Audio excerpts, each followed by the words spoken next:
Here we go again, another soul sucking, brain numbing escapade into mass produced mediocrity with the latest cinematic catastrophe, which I hesitate to even grace with the title film known as Wish.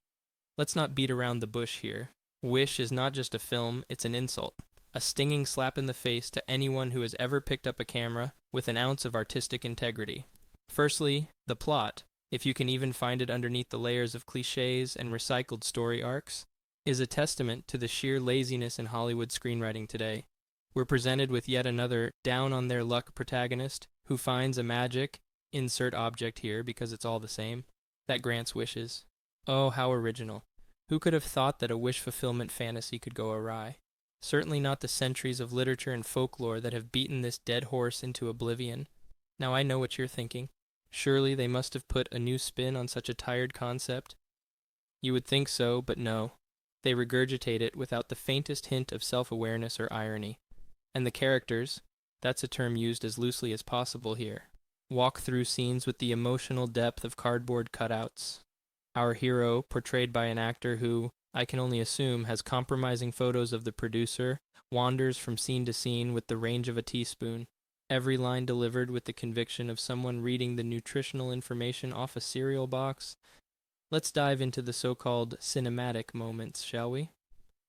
There's this one scene that's still seared into the back of my eyelids, where our protagonist, we'll call them Wishmaster, or WM for short, makes their first grand wish. The special effects team obviously blew their entire budget as crappy CGI confetti pours down alongside what looks like rejected assets from a 90s video game.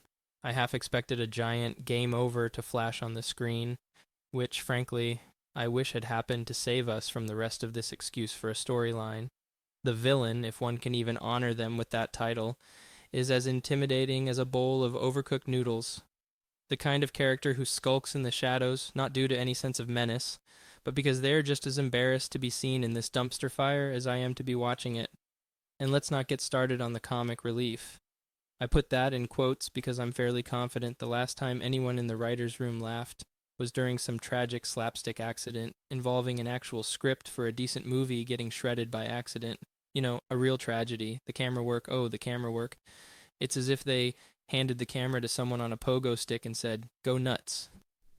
Scenes that should be filled with tension or drama are undercut by the need to spontaneously become a Jason Bourne chase sequence without the charm, skill, or basic understanding of spatial awareness.